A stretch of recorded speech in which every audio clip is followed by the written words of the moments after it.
Assalamualaikum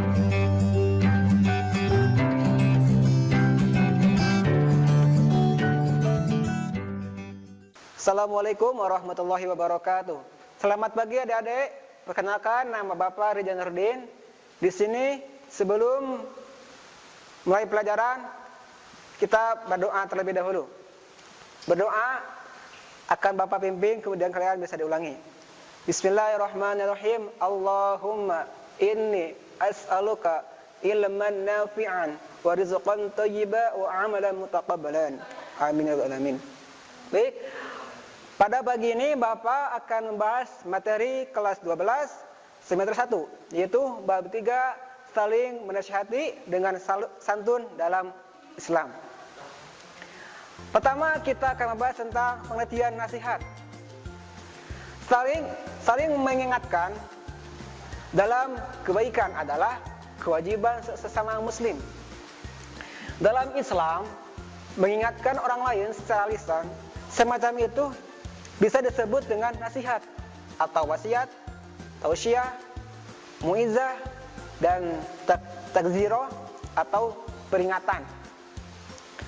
Makna dari nasihat adalah menyuruh kebijakan, menyuruh kebajikan dan melarang kemungkaran, yaitu mengajak orang lain untuk mengerjakan perbuatan yang dapat mendekatkan dirinya kepada Allah Subhanahu wa taala dan mengajaknya untuk tidak melakukan perbuatan yang malah dapat menjauh dari dirinya.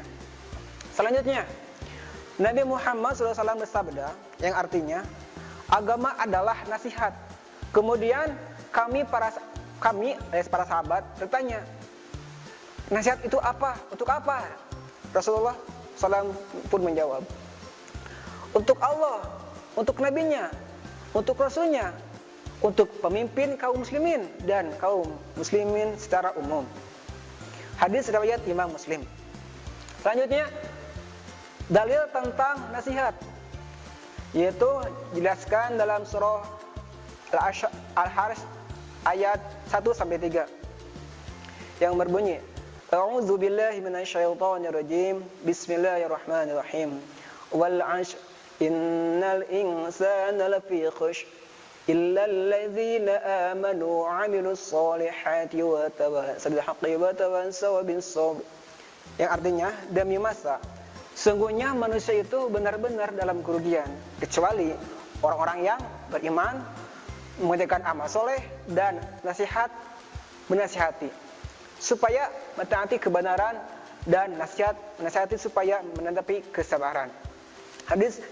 Quran surah Al-Harsh ayat 1-3. Selanjutnya setelah dalil tentang Al-Quran, kemudian ada juga yaitu surah, kemudian Allah juga berfirman dalam surah Al-Imran ayat 104 yang berbunyi, wa takum minkum ummatan yad'una ilal khair ya'muruna bil ma'ruf wa yanhauna 'anil munkar ulaika humul muflihun. Yang artinya, dan hendaklah ada dari kamu segolongan umat yang berseru kepada kebaikan, menyuruh kepada yang ma'ruf dan mencegah dari yang mungkar, dan merekalah orang-orang yang beruntung. Quran surah Al-Imran ayat 104. Selanjutnya, nasihat yang baik yang boleh kita sampaikan adalah nasihat yang benar, mengandung muatan positif dan tentunya penuh makna serta manfaat bagi semua orang, yaitu mengajak pada kebajikan dan menjauhi kemungkaran yang berdasarkan Al-Quran dan Sunnah. Jadi contohnya, di sini kita misalkan seorang ibu menasihati anaknya supaya rajin sholat, rajin ibadah, sekolah, bukan disuruh untuk mencuri, kemudian bolos, atau disuruh kerja yang gak baik. Kemudian ayat Al-Quran dan hadis tentang saling menasihati atau nasihat. Firman Allah dalam surah Al-Luqman ayat 13 sampai ayat 14 yang berbunyi, A'udzu billahi minasyaitonir rajim. Bismillahirrahmanirrahim. Wa idz qala Luqmanu li ibnihi wa huwa ya'iduhu ya bunayya la tusyrik billah inna syirka la zulmun 'adzim. Yang artinya, dan ingatlah ketika Luqman berkata kepada anaknya di waktu ia memberi pelajaran kepadanya, hai anakku, janganlah kamu mempersekutukan Allah. Sesungguhnya mempersekutukan Allah itu adalah benar-benar kezaliman yang besar. Quran surah Al-Luqman ayat 13-nya. Kemudian selanjutnya ayat 14-nya, Bismillahirrahmanirrahim. Wa wasaynal insana biwalidayhi hamalathu ummuhu wahnan ala wahnin wa bisaluhu fi 'amayn. Wa bisaluhu fi 'aymin iskurli wa ilayka ilayyal masir. Yang artinya, dan kami perintahkan kepada manusia berbuat baik kepada dua orang tua, kepada dua orang tua, ibu dan bapaknya. Ibunya telah mengandungnya dalam keadaan lemah yang bertambah-tambah dan menyapinya dalam 2 tahun.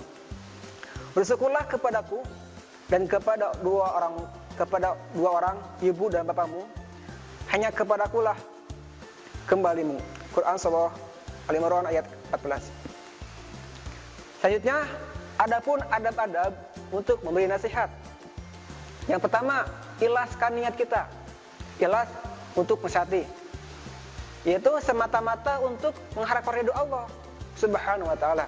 Karena yang demikian itu berarti memberi nasihat akan mendapatkan ganjaran dari Allah Subhanahu wa taala.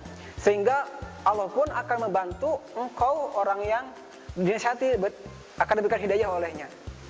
Ini gampang kalau kita ikhlas karena Allahnya. Yang kedua, setelah niat, yang keduanya itu selanjutnya menasihati secara rahasia. Yang keduanya, yang perhatikanlah bahwa penerima nasihat adalah orang yang sangat butuh untuk ditutupi segala keburukannya. Jadi ketika kita nasihati, jangan tempat yang ramai. Kita usahakan sampai menyinggung perasaannya. Dan diperbaiki kekurangannya secara rahasia. Gitu. Maka tidaklah nasihat akan mudah diterima bila disampaikan secara rahasia gitu tersebut. Kemudian Imam Abu Hatim bin Hibban Al-Busti rahimahullah ta'ala berkata, namun nasihat tidaklah wajib wajib diberikan kecuali dengan cara nasihat rahasia. Karena orang yang menasihati saudaranya secara terang-terangan, pada sejatinya ialah telah memperburuknya keadaan penerima nasihat. Maksudnya, barang siapa yang memberi nasihat secara rahasia, maka dia telah menghiasinya. Maka menyampaikanlah sesuatu kepada orang muslim dengan cara menghiasinya, lebih utama daripada bermaksud untuk memburukannya. Kemudian Rahimahullah Ta'ala Rahimahullah halaman 196. Yang ketiga, adab-adabnya itu memberi nasihat dengan halus, penuh adab dan lemah lembut. Maksudnya, hal ini dikarenakan memberi nasihat ibaratnya seperti membuka pintu. Sedangkan sebuah pintu tidak akan bisa dibuka kecuali dengan kunci yang pas dan tepat. Maka pintu itu adalah hati dan kuncinya adalah nasihat yang disampaikan dengan lemah lembut, santun dan halus.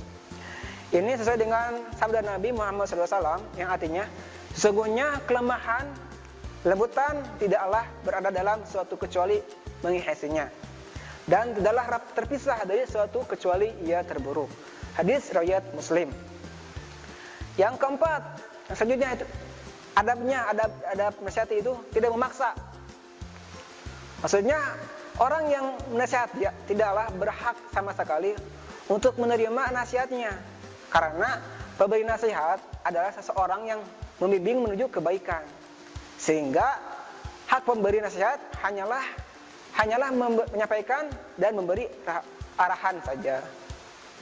Selanjutnya, yang kelima, memilih waktu yang tepat untuk memberi nasihat. Jadi tidak sembarang waktu. Itu ada waktunya, ada suasananya. Kemudian Ibnu Mas'ud radhiyallahu ta'ala berkata, hati itu memiliki rasa suka dan keterbukaan. Hati juga memiliki kemalasan dan penolakan.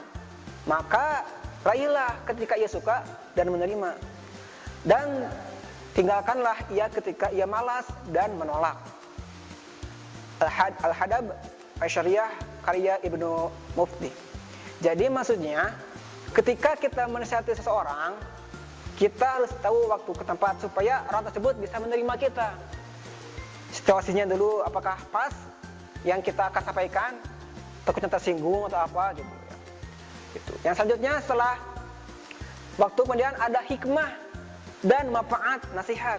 Apa saja manfaatnya dan hikmahnya? Yaitu pertama, nasihat dari orang lain merupakan kontrol sosial pada saat kita terlena dan tidak mampu melakukan introspeksi atau muhasabah. Yang kedua, mengingatkan diri sendiri untuk kesukaan. Atau jika kita sebagai pemberi nasihat. Yang ketiganya, selalu menjaga kebersihan hati dan pikiran dari niat dan rencana kotor. Selanjutnya, yang keempat, terjalinnya persatuan dan persaudaraan antara pemerintah dan semua lapisan masyarakat. Jadi kalau kita nasihatinya, setelah menasihati ada hikmahnya, itu bisa terjadi persaudaraan. Jadi tidak terpecah belah gitu. Yang kelima, terjaganya kelingkungan dari kemaksiatan dan penyakit sosial. Jadi kalau ada saling menasihati, misalnya sekarang wabah sekarang kan corona, kita saling mengingatkan untuk melakukan 3M. Berisi makan, mencuci tangan, memakai masker, dan apa? Ya itu benar. Yang selanjutnya, yang keenam, terciptanya keadilan, keamanan, ketentraman, dan perdamaian dalam masyarakat. Jadi di dalam masyarakat kita pun akan aman, damai, tidak ada keramaian, kerusuhan, gitu. Yang terakhir, mendapat balasan kebaikan dari Allah Subhanahu wa taala di dunia dan di akhirat. Itulah hikmah dan manfaat orang yang nasihat dan menasihati. Mungkin cukup sekian dari Bapak. Mohon maaf atas kekurangannya. Sebelum tutup, ya kita berdoa majlis. Subhanakallahumma wa bihamdika asyhadu an la ilaha illa anta astaghfiruka wa atubu ilaik. Walhamdulillahil alamin. Sekian, terima kasih. Assalamualaikum warahmatullahi wabarakatuh. Kunjungi sosial media lainnya seperti website kami di pkbmalkata.com, Facebook PKB Malkata Mananjaya, Instagram PKB Malkata _official. Dan terima kasih telah klik video ini. Jangan lupa like, comment, share, and subscribe untuk menunjukkan dukungan kamu terhadap channel ini. Enjoy the video PKB Malkata.